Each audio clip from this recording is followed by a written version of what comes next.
Hey y'all, welcome back to Andy's Little Homestead.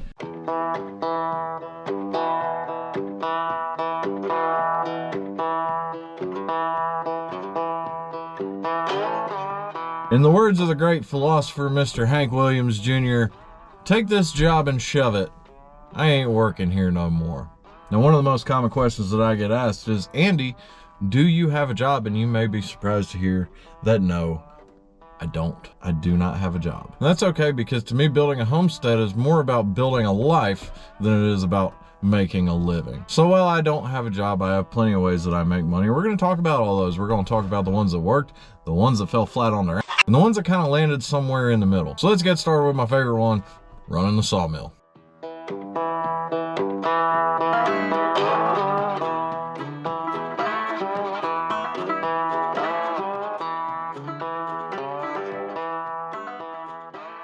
Now, the rig that I got, as y'all know, if you've been paying attention to the page, is an old circular rig. It runs a 471 Detroit. It's loud and powerful and kind of badass all around. But more importantly, with this machine, I can make at a minimum now, with the cheapest pine, basswood, whatever crap is out there, I can make $1,000 worth of lumber today. And the cost to me is about $400. And that $400 covers a helper, it covers maintenance, it covers fuel, and everything else. It is by far the most successful moneymaker that I've got. I get the logs for free because I've developed some relationships with some local tree services, and it makes sense for them when they're cutting down pine or other kind of low value logs. No one's gonna buy them if it's not by the semi truckload, and then they got to sit there, and then that lowers the quality on them, and it's a big mess. And really, they just kind of need to get rid of them, and that's where I come in. What I'm trying to say is, if you've got wood you want to give away, I'll take it. Now, one downside that I will say about the mill is that I've seen in recent years, when the pandemic put lumber at an all-time high, I was not the only one who had an idea to buy a sawmill. The market is almost what I would call saturated, and that's not necessarily a good thing for business, but one of the things that I have that other people do not is the fact that mine's a circular mill. It puts pretty little swirl marks in it that white women love, and if there's anything you need to know about making money, white women is your market. You ain't got to get mad at me, that's just the rules. Now, one thing that I ended up with, basically as an unintentional consequence of running the sawmill, is a whole bunch of firewood. And firewood is a fantastic opportunity if you're like just getting in and you have no money.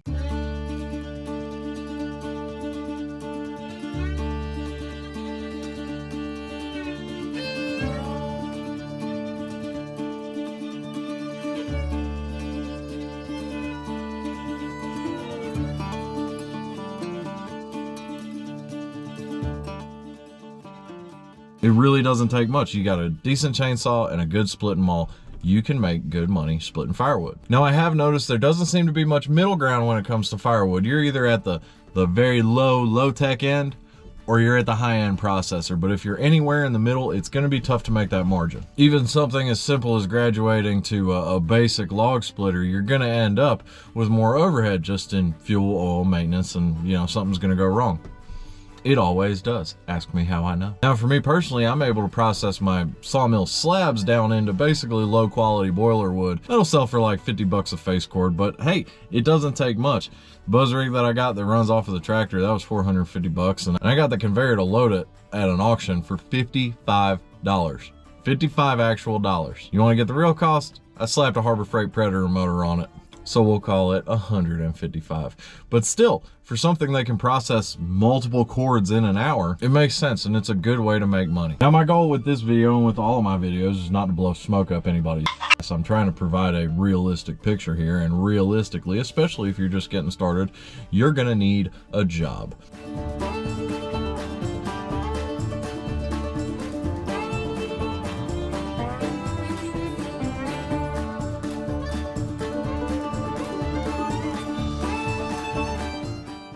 When I first moved to Michigan and I was living in a camper, I was roofing houses for my buddy Dean. It was a good job. I didn't have any overhead because I was, homeless, but whatever. But the best thing about it was that it was flexible. Also, for a little while, I worked at my kids' school, basically doing maintenance work for them. And I'm not gonna lie, I kind of worked myself out of a job. Basically, my boss would give me a list and I'd do the list, and then I'd go on doing whatever I wanted. So it wasn't super profitable, but I got to remodel that bathroom, which was pretty cool. The biggest point that I want to make about a job is that if you're trying to build something outside of that job, a homestead, a life that you actually, want to be participating in. Flexibility is key. And the reason that flexibility is important is because a lot of the other things that I'm talking about doing they're seasonal. Maple sap runs at a certain time of year. If you live up here, grass only grows a certain amount of time of year. Snow only falls during the winter, so you're only pushing it out of the way in the winter. And that's the next thing I'm gonna talk about.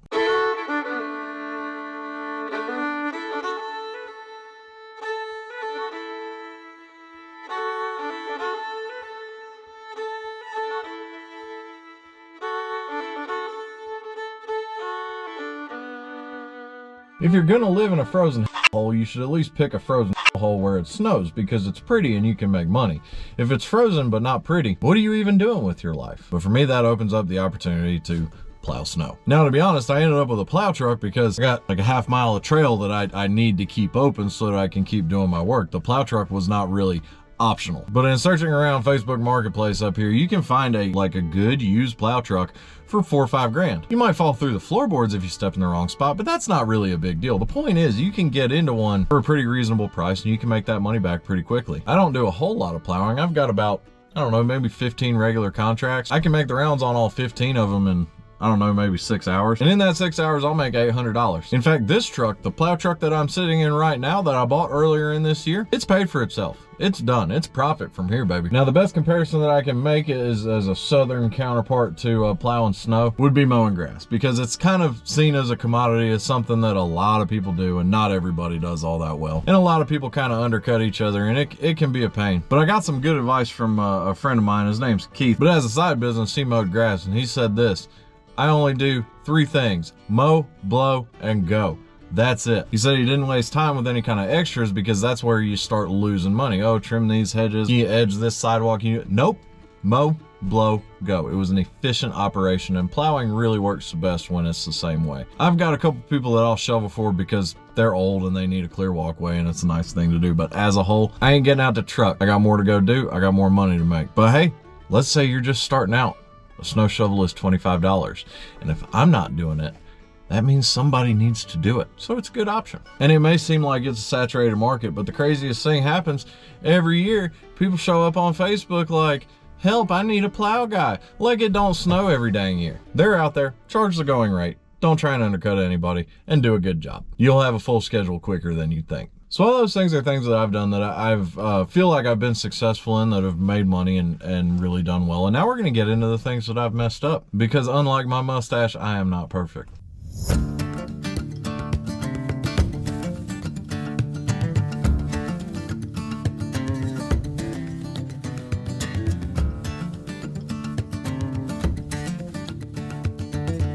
One of the hardest things to do, but one of the first things that you're going to kind of want to jump into when you're starting a homestead, is crops and animals. And y'all, they are completely hit and miss. We've done well on some things, and we've had some paid a bunch of money and worked for free for no reward whatsoever. That's probably the best way that I can put that. Stupid goats. We did real well with pumpkins. An average pumpkin plant or gourd that I can grow, like just from a single plant, will gross about 25 bucks for me if I sell direct to consumer. Now, you're gonna have to have a spot on the highway to do that kind of thing. And going back to the white women, you're gonna have to find them. They love pumpkins in fall and pumpkin spice, and when the leaves change, and it's so pretty. Let's go apple picking. Anyway, pumpkins were a winner, but the big commodity crops, you know, corn, soybeans, it's gonna be real tough to make money without 500 acres or more. And as far as the animals goes, really, there's one that I feel like has been successful in a financial sense, and that's chickens. That's chickens because they can free range, they make good high quality protein, and as a whole, they're happy to do it. As far as I know, I can't really tell.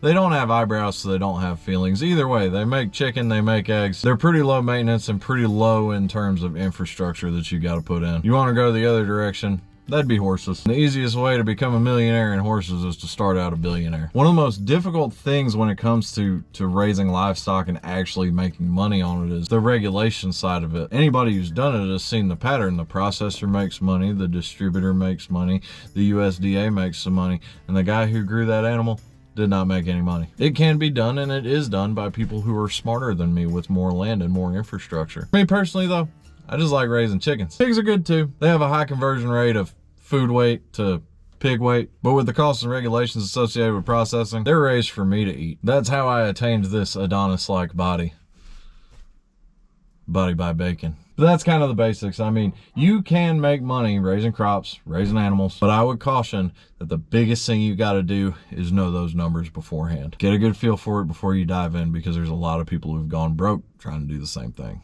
Then one of the other ways that's kind of related to crops and animals that I've made a little bit of money has been making maple syrup.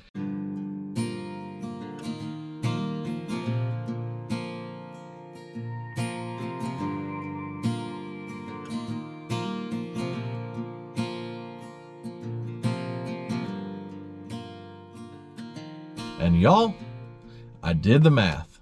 After all the work that I put in, and not counting the capital of the equipment itself, I made a little over $2 an hour through the whole process, and that counts the firewood as being free. Maple syrup is tough to make a living in. If you don't have the scale, if you don't have an RO, if you're just kind of small time, it's wonderful. It's great if you want to make it for you and for your family. You know where it came from. It's delicious. That's great.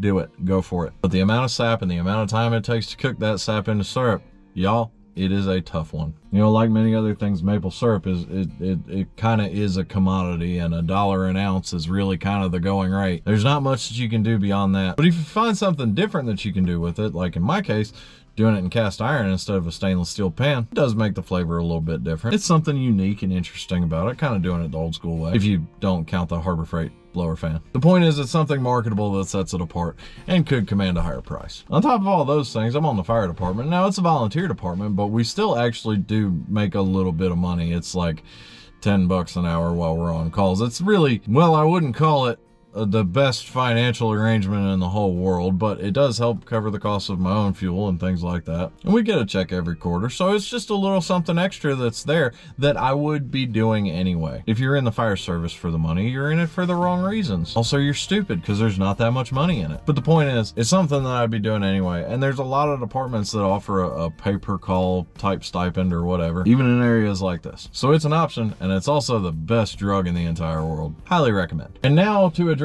the elephant in the room, the elephant with a little over 700,000 followers. Hi, my name's Andy. I'm the elephant, and it's worth mentioning because there's plenty of people giving advice on the internet that aren't very smart, and it's not very practical. So the reality is, I do make a little bit of money off this page, a small fraction of a penny every time an ad gets viewed.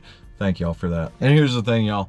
I'm blessed. I truly am. I never in a million years thought I could land in a place where I get to talk to people and teach things and make a little bit of money off of it, but it hasn't made me a millionaire. I definitely haven't done all the things that you can do with that to kind of, you know, spur it along. I've got no sponsors. I've never taken a dime to say a nice thing about a product. And I couldn't measure how much money I've lost by taking that philosophy without my Lufkin tape measure.